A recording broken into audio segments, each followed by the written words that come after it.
Olá, boa tarde a todos. Então, hoje eu vou passar para vocês a continuação da psicofarmacologia, mais especificamente os fármacos antidepressivos. Os antidepressivos fazem parte do grupo dos psicoanalépticos. Os psicoanalépticos são fármacos que vão aumentar a atividade do sistema nervoso central. Então, o indivíduo depressivo, ele está deprimido, está desanimado, se sente cansado, sem energia, com tristeza. Então, os psicoanalépticos são estimulantes do sistema nervoso central.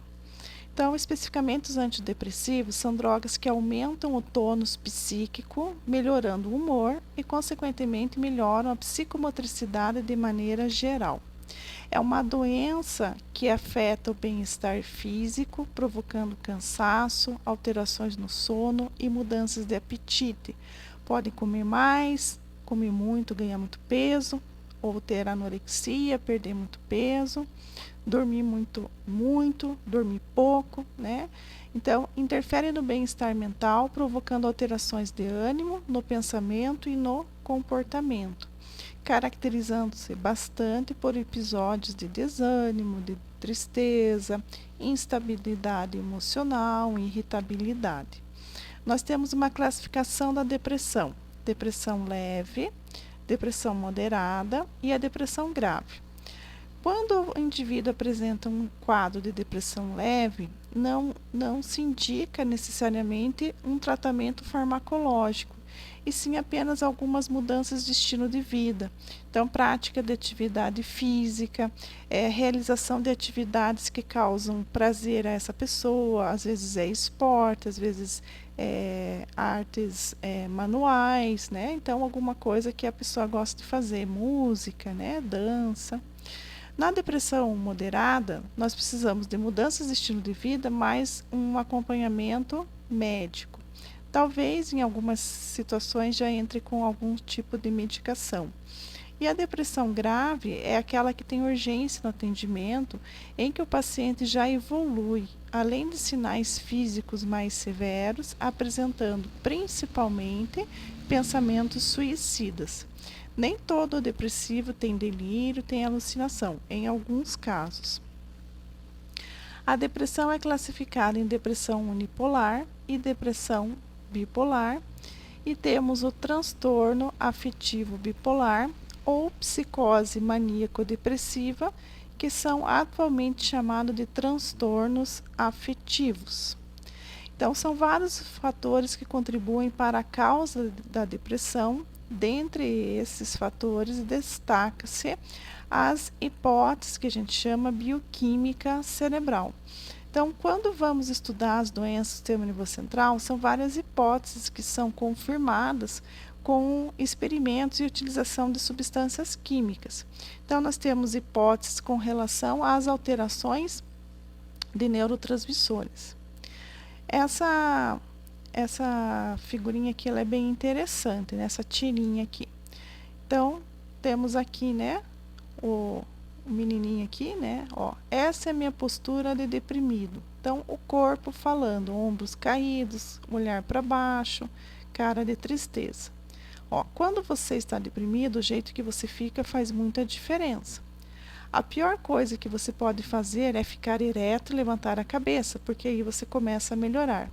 Então, se você acha legal ficar deprimido, tem que ficar assim. Então, veja que bem isso, é bastante interessante. Apesar dos problemas que a gente apresenta, apesar da depressão ser uma doença, a forma como a gente enfrenta a doença, como a gente enfrenta os nossos desafios, as nossas situações do cotidiano, as nossas dificuldades, ela é bastante relevante.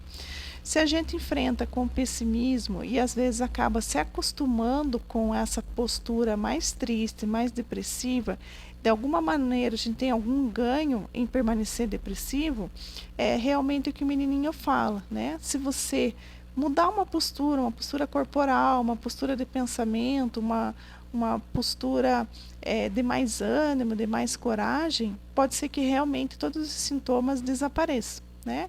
Então, é só um olhar com relação aos nossos estados emocionais, não só na depressão.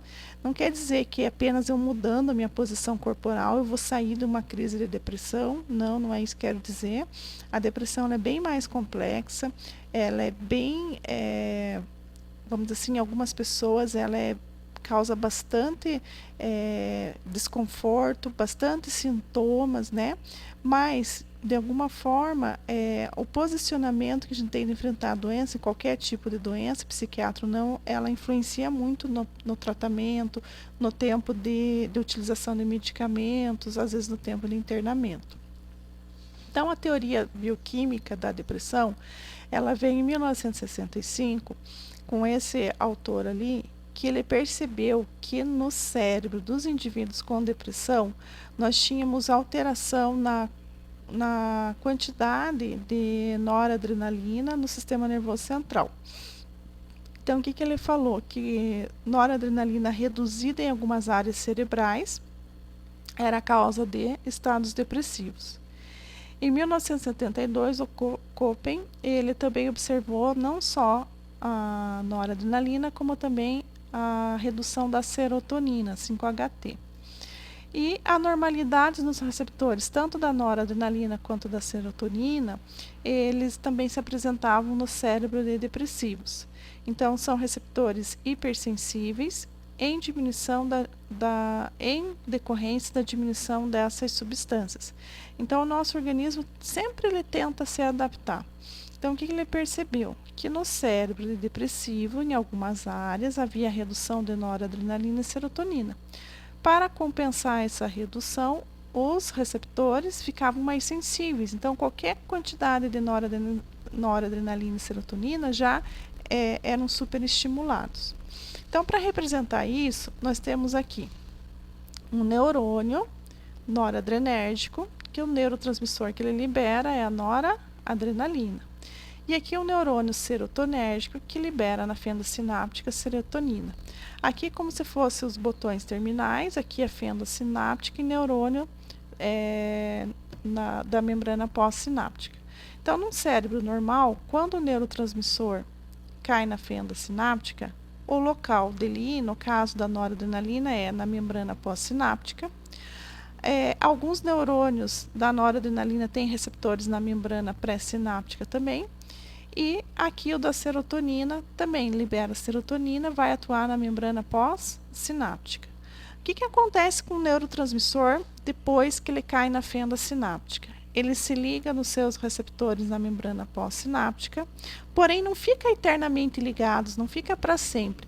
Ele ligam-se, desligam-se e desligam. E o que vai acontecer com esses neurotransmissores? Eles podem sofrer degradação enzimática, que é o que acontece tanto com a noradrenalina como com a serotonina, são degradados por duas enzimas chamadas de MAO, monoaminoxidase, e CONT, catecol-ortometil-transferase. Porém, outra característica desse neurotransmissor é o processo de recaptação.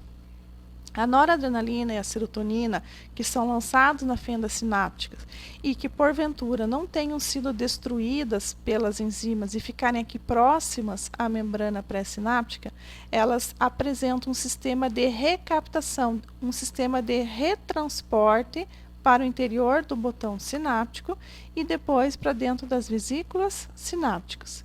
Então, em situação normal, liberação do neurotransmissor e recaptação. Aqui está mostrando que um neurônio adrenérgico estimulando outro neurônio adrenérgico, um neurônio adrenérgico estimulando o neurônio serotonérgico. E aqui são os receptores da serotonina, H1, 5-HT1, 5-HT2, 5-HT3 e da noradrenalina.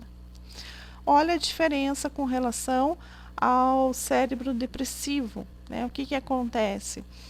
A quantidade de neurotransmissor liberado é muito menor, tá? Então, aqui bastante neurotransmissor, azulzinho noradrenalina, vermelhinho, rosinha, serotonina, tá?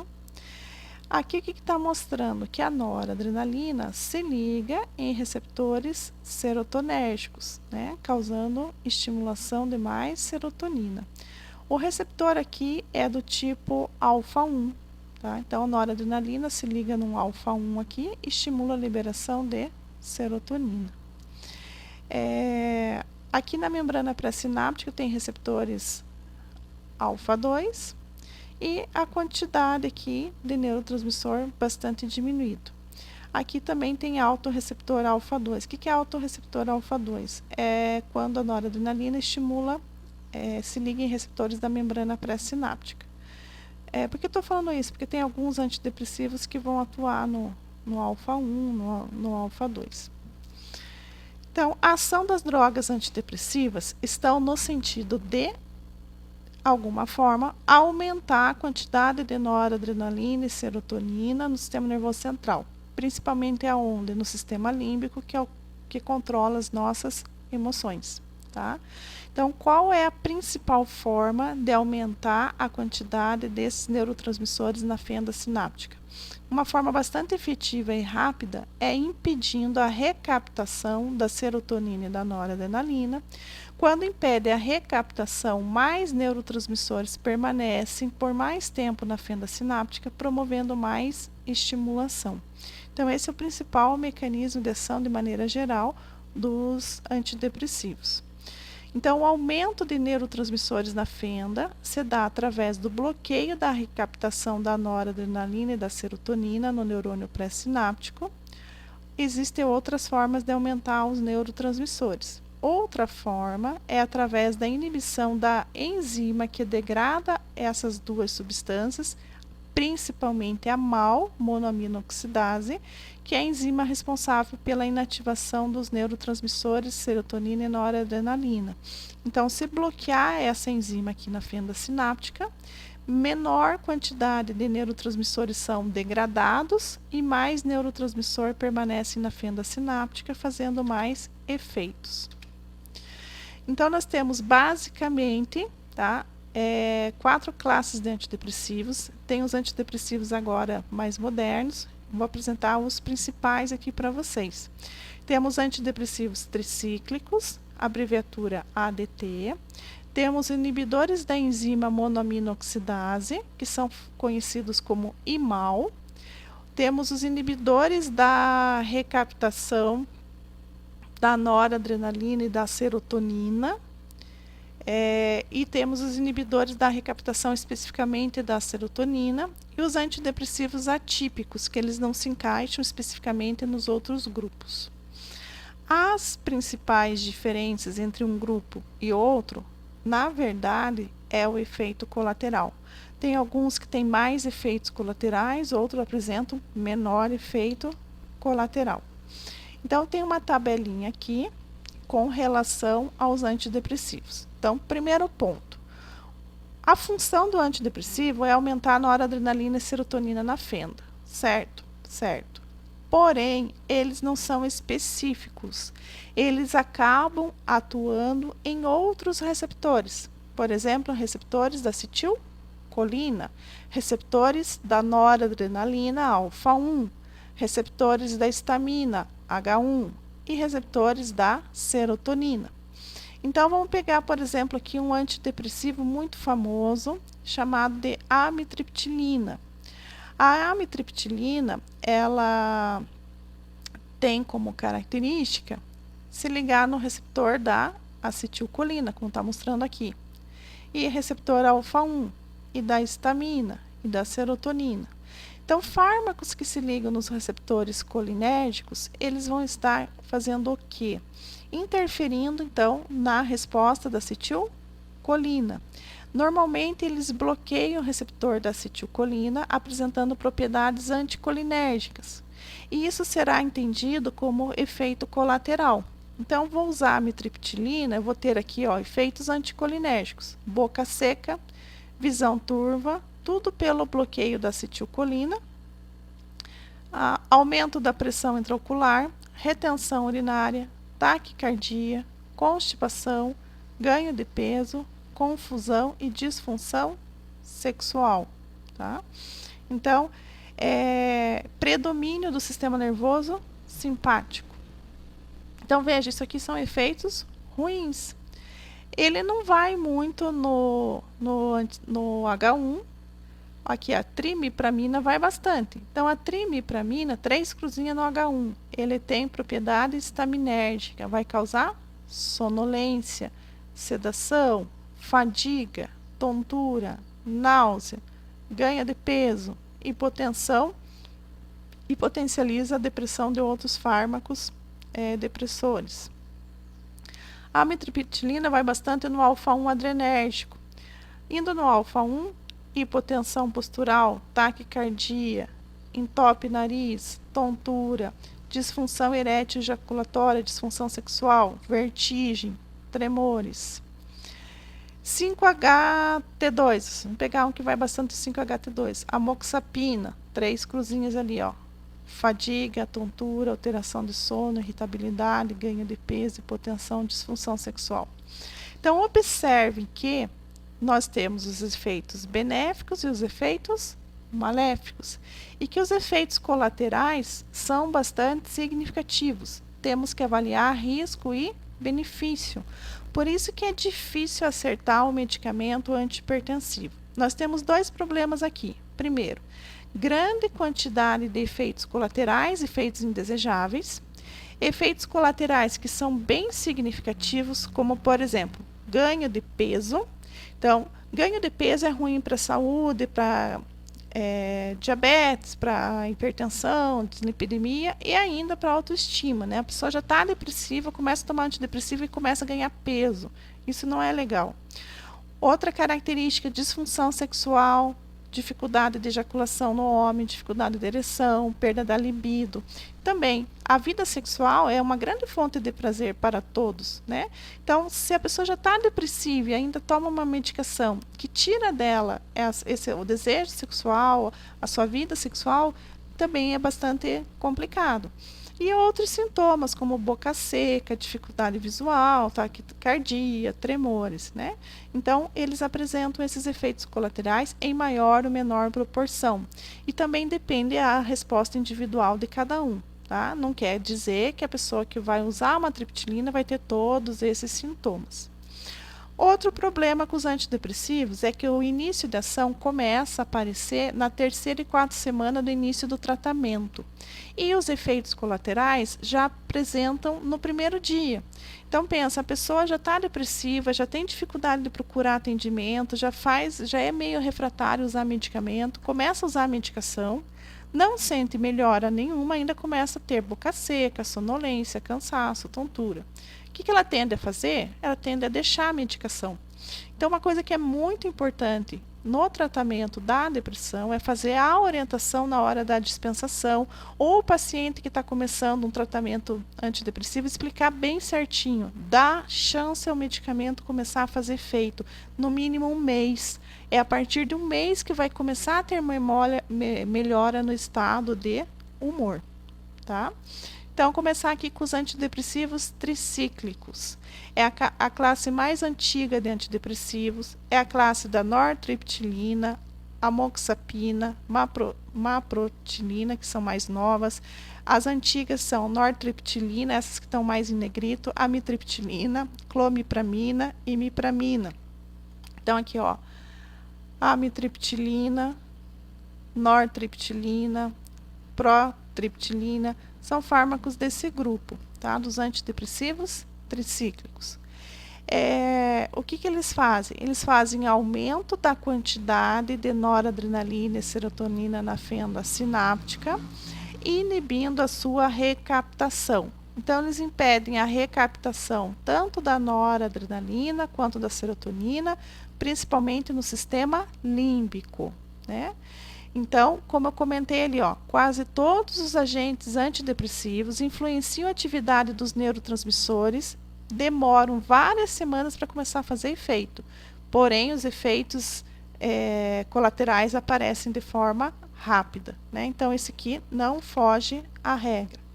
Eles, como está lá na tabelinha, apresentam propriedades anticolinérgicas. Além deles inibirem a recaptação da serotonina e da noradrenalina, atuam nos receptores da acetilcolina, bloqueando e impedindo a ação do sistema nervoso parasimpático, tendo em predomínio o simpático. O simpático diminui a secreção da saliva, diminui todo o processo digestório, ganha de peso, visão turva, retenção urinária, diminuição da libido. Tem propriedades antihistamínicas. O principal problema da propriedades antihistamínicas aqui é sonolência, sedação, tá? Então, são efeitos colaterais ruins. Ó, enquanto os efeitos terapêuticos exigem um período de latência de 15 a 30 dias, o mesmo não acontece com os efeitos colaterais, que aparecem imediatamente após a ingestão da droga e são responsáveis pelo grande número de pacientes que abandonam o tratamento antes dos resultados desejados. Os inibidores da MAO.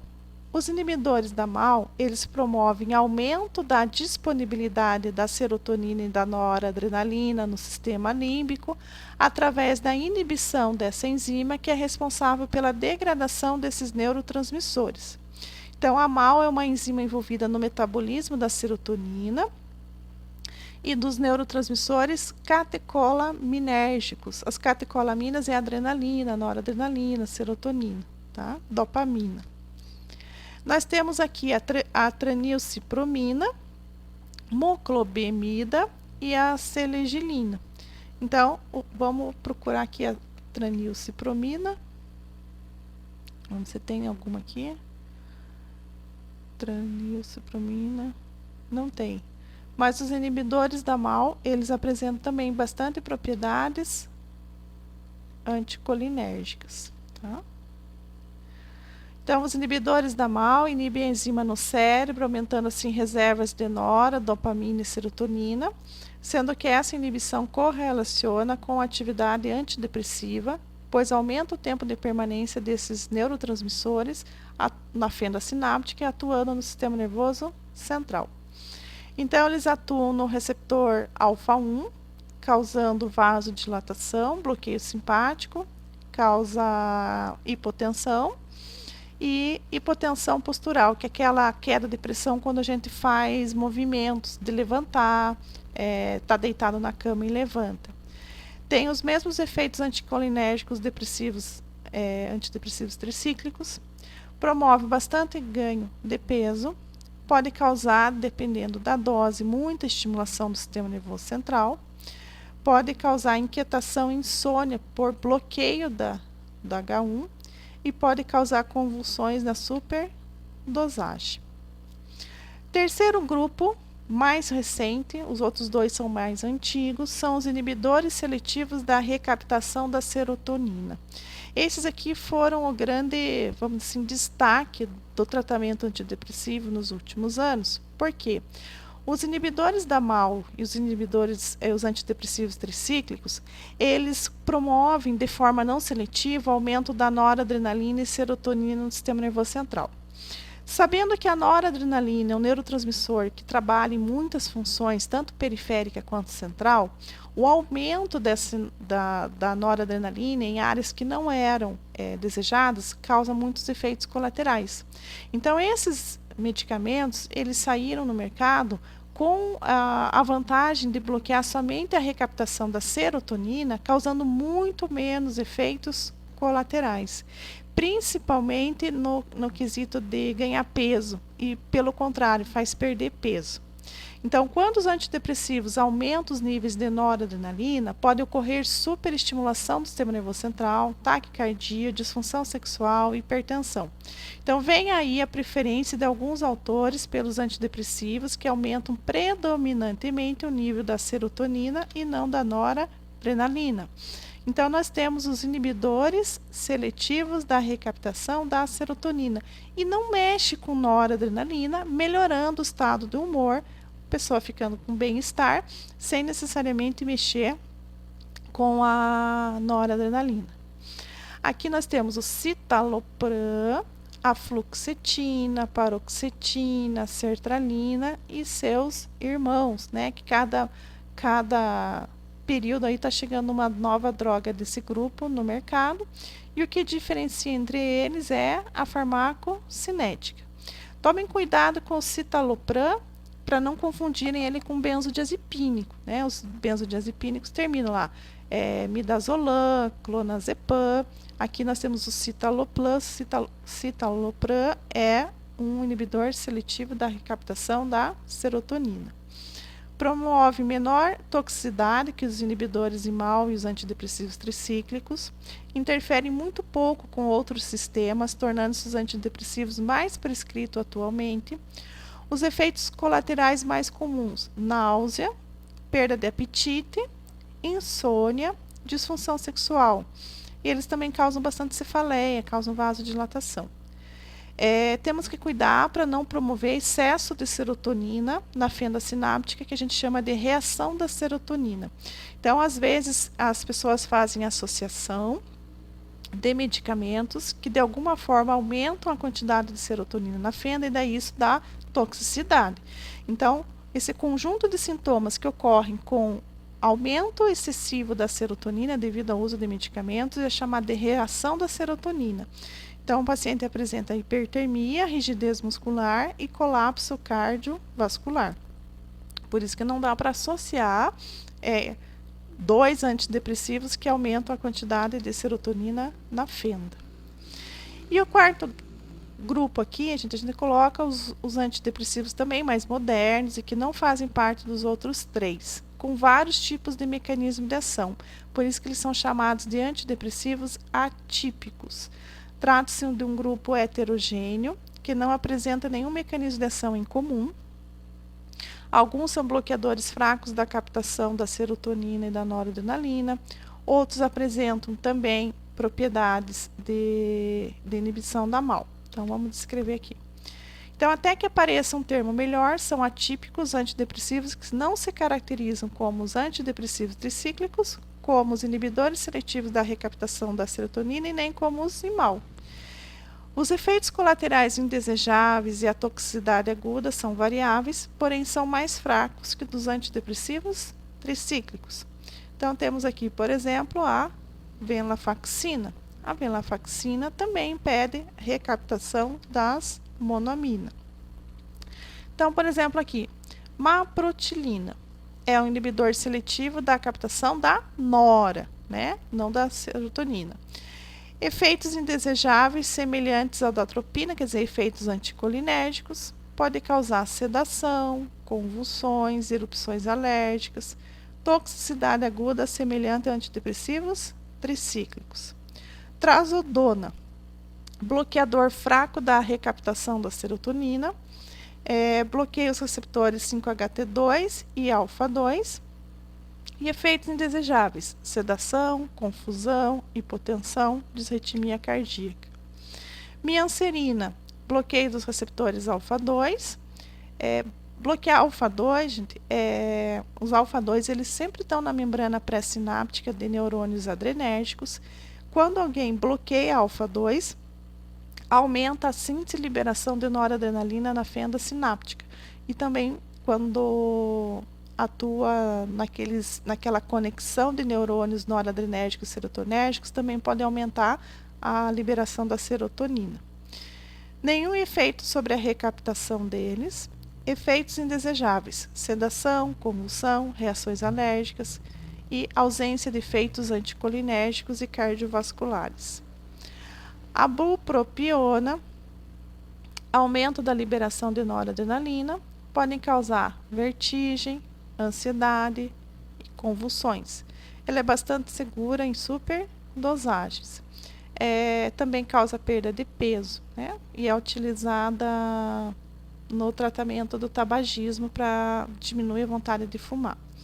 A venlafaxina é um inibidor fraco da recaptação da serotonina, efeitos indesejáveis, náusea, ansiedade e disfunção sexual.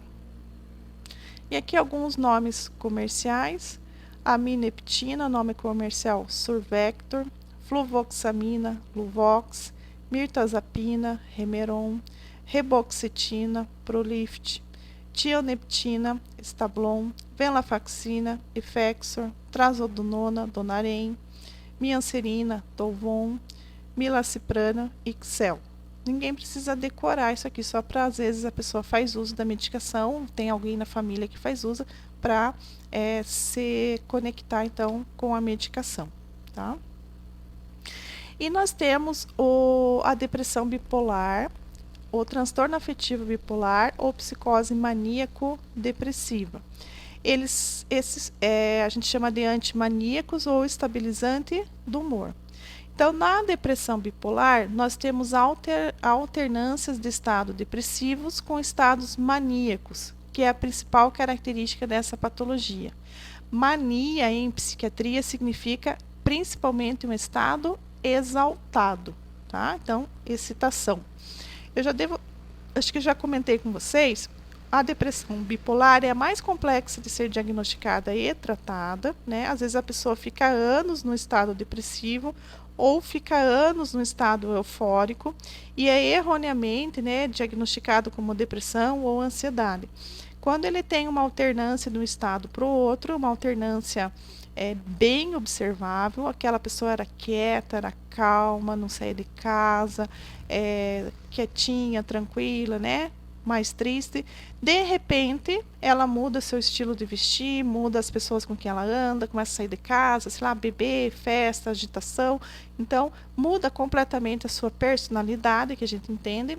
Ela, na verdade, ela saiu do estado depressivo para um estado maníaco, um estado de exaltação. Na depressão bipolar, nós temos principalmente o carbolítio, tá? Então, aqui, ó, eu tenho euforia, segurança, confiança, durmo pouco, falo bastante, né, corajosa, perda de senso de perigo e comportamento sexual bastante aguçado, troca de parceiros, etc. Daí eu saio dessa euforia e vai para tristeza, ou vice-versa. Aquela pessoa insegura, baixa autoestima.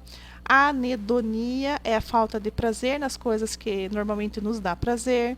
Cansaço, desânimo, perda de memória, ganho e perda de peso e pensamentos suicidas. Então a pessoa fica muitos anos num estágio ou outro que confunde-se até a característica de sua personalidade e ela pode oscilar de um extremo ao outro. Então, em 1949, esse australiano descobriu que os sais de lítio eram capazes de agir controlando a mania, estado de exaltação, reduzindo a severidade de episódios maníacos, bem como a sua frequência. Então, nós temos o elemento lítio na forma de carbonato de lítio, o nome comercial é o carbolítio, é o que mais tem sido utilizado como agente antimaníaco, estabilizador do humor em caso de transtorno bipolar. Não necessariamente quem toma carbolítio, gente, é maníaco e é bipolar. O carbolítio também é utilizado nos estados depressivos profundos, principalmente quando o paciente relata pensamentos suicidas. O que o lítio faz? Altera o transporte de sódio em células nervosas e musculares e isso diminui, então, as sinapses. Faz modificação do metabolismo das catecolaminas. Os sais de lítio, carbolítio, ele é uma droga bastante perigosa porque ela tem baixo índice terapêutico. Lembram o que é isso? A dose terapêutica é muito próxima da dose tóxica e, para piorar, tem um tempo de meia-vida longo, se acumula muito no organismo e temos dificuldade de eliminação. Então, facilmente pode haver intoxicação, tá? Então, gente, no tratamento da depressão, além dos antidepressivos, vocês vão poder observar alguns pacientes fazendo uso, junto com o antidepressivo, de alguns fármacos que estão classificados farmacologicamente como anticonvulsivantes e como antipsicóticos. Tá? Então, na próxima aula, amanhã eu trabalho com vocês os anticonvulsivantes, na semana que vem a gente entra com os antipsicóticos. Tá? Então, é isso. Amanhã